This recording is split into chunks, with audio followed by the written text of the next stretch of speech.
जय भारत जय संविधान में बहुजन दस्तक के गौतम रत्ना।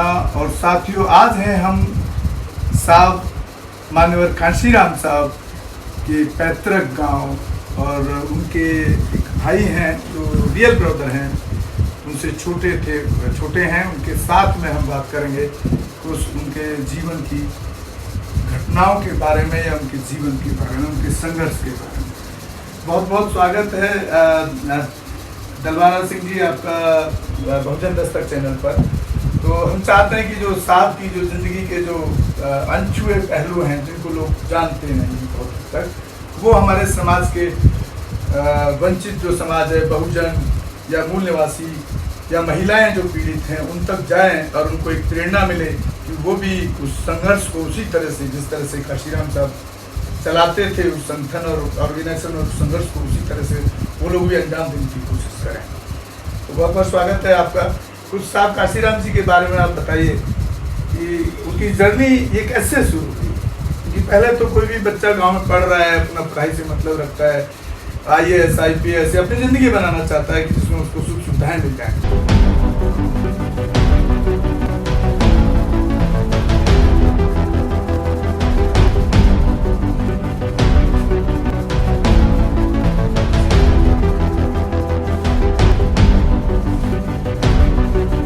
ये बदलाव कैसे है?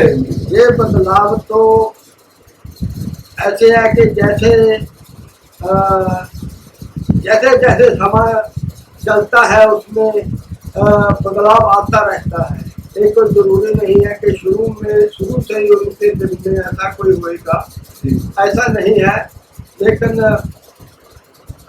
पंजाब एक अजहिर स्टेट है जहाँ गुरुआ पीरा की धरती जिसको कहा जाता है, खालसा पंथ जो सिखों का सिख गुरु हुए हैं, उनके माध्यम से शुरू से पहले से ही दूसरे प्रदेशों से पंजाब में एक बखरी मानवता के तौर पर सिख गुरुओं से शुरू हुई है।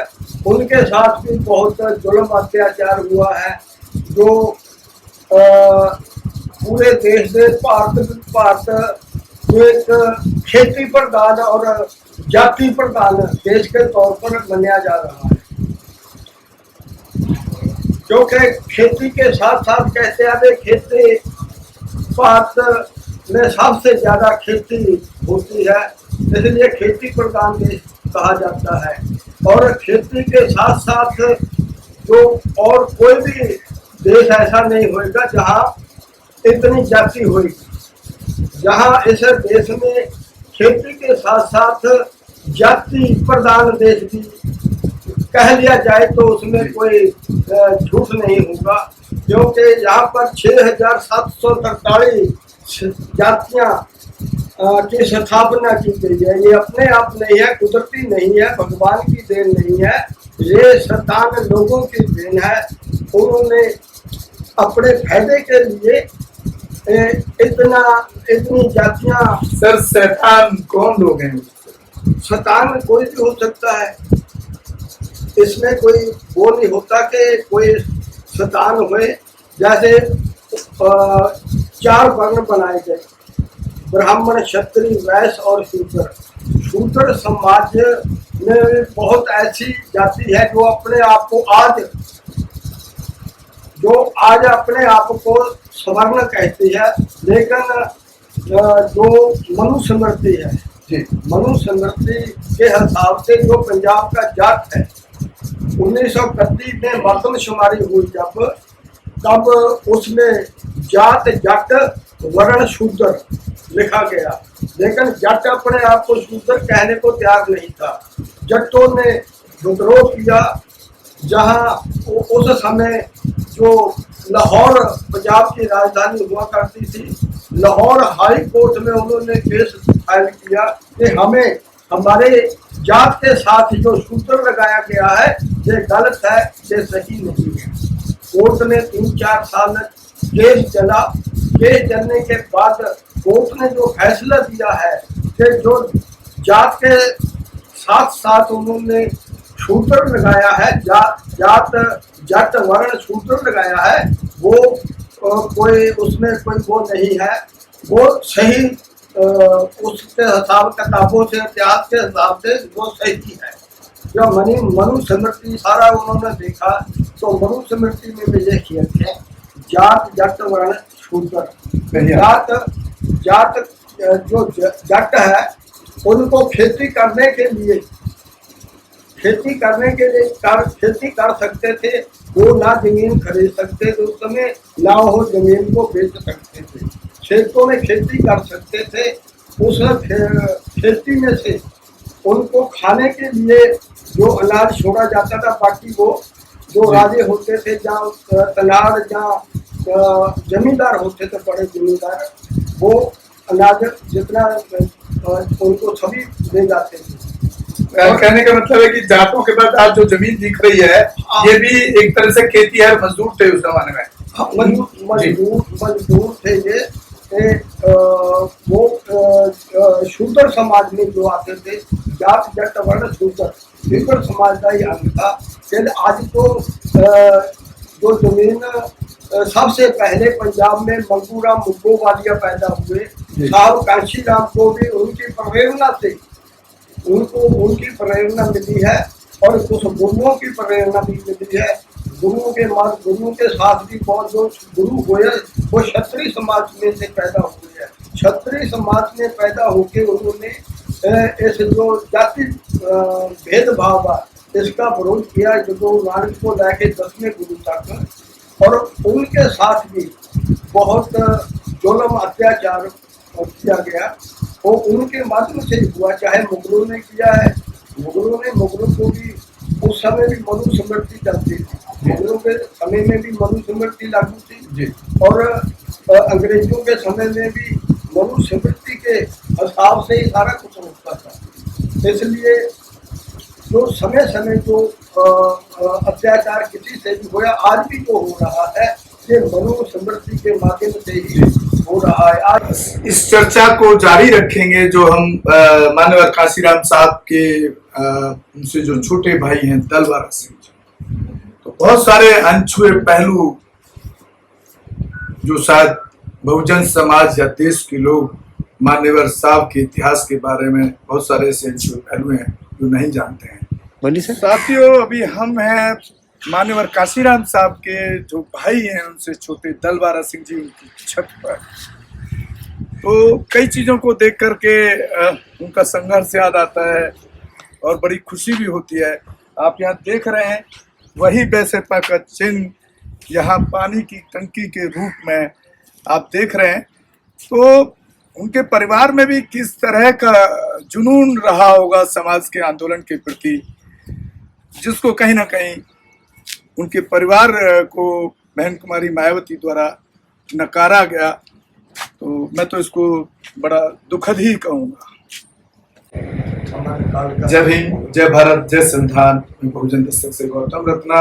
आप देख रहे थे मान्यवर कांशीराम साहब की ऐतिहासिक भूमि से। धन्यवाद। साथियों, जय भीम, जय भारत, जय संविधान। मैं बहुजन दस्तक से गौतम रत्ना, और आज हम हैं चंडीगढ़ के दौरे पर, जहां पर एक भारतीय बौद्ध महासभा का एक प्रोग्राम है, और चंडीगढ़ के पास में ही है मान्यवर साहब कांशीराम साहब का गांव। खवासपुर गांव का नाम है और डिस्ट्रिक्ट रोपड़ है, पंजाब में। उनके भाई दलवारा सिंह जी मेरे साथ हैं, और कल्पना बौद्ध जी और मैं जो सेंगोल आंदोलन के खिलाफ लड़ाई लड़ रहे हैं, बाबा साहब के आदमकद प्रतिमा लगाने की लड़ाई लड़ रहे हैं, उनका तैलीय चित्र लगाने की लड़ाई लड़ रहे हैं संसद के अंदर।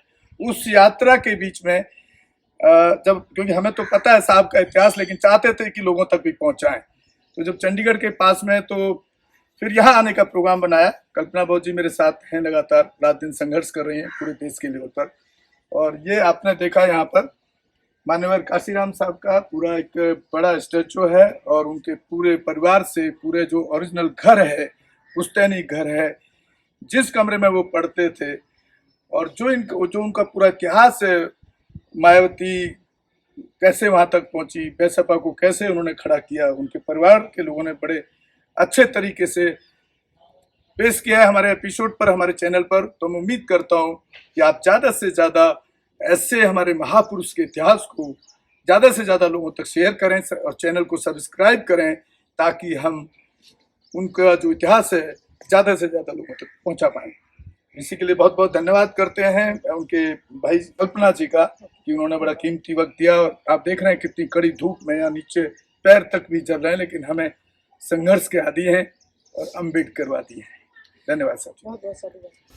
हमारे चैनल बहुजन दस्तक को लाइक, शेयर, सब्सक्राइब देखना मत भूलिएगा। जय भीम, जय भारत, जय संविधान, नमो बुद्धाय। धन्यवाद। चैनल आर्थिक समस्या से गुजर रहा है।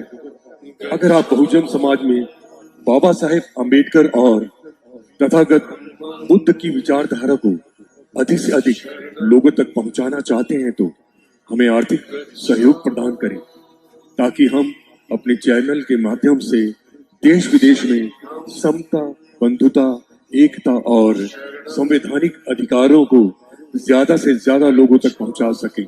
आप अपनी सहायता राशि नीचे लिखे खाते में जमा करा सकते हैं। खाता धारक गौतम रत्ना, खाता संख्या 3169576865 IFSC कोड SBIN 0060336, बैंक भारतीय स्टेट बैंक। आप हमारे बैंक खाते का विवरण स्क्रीन पर भी देख सकते हैं। जय भीम, जय भीम। मैं गौतम रत्ना आपका बहुजन फिल्म प्रोडक्शन में स्वागत करता हूं, और आप हमारे प्रोडक्शन हाउस के अंदर अपना कैरियर बना सकते हैं as a film director, as a producer and actor and actress and editor and cinematographer also. अगर आपको फिल्म से रिलेटेड कुछ भी प्रोजेक्ट आपको बनवाना है, तो हमारे पास में पूरा सेटअप है, जिसमें फिल्म कैमरा है, शूटिंग लाइट्स है और एडिटिंग है। सारा A to Z एक ही जगह पर आपको हमारे यहाँ पर मिल जाएगा। तो दोस्तों, आप हमें कांटेक्ट कर सकते हैं हमारे नंबर्स पर 9810085714 और 8510005714। हमारे वेबसाइट पे विजिट कर सकते हैं www.filmserviceindia.com, और हमें मेल भी कर सकते हैं gautamfilmsproduction@gmail.com पर। धन्यवाद।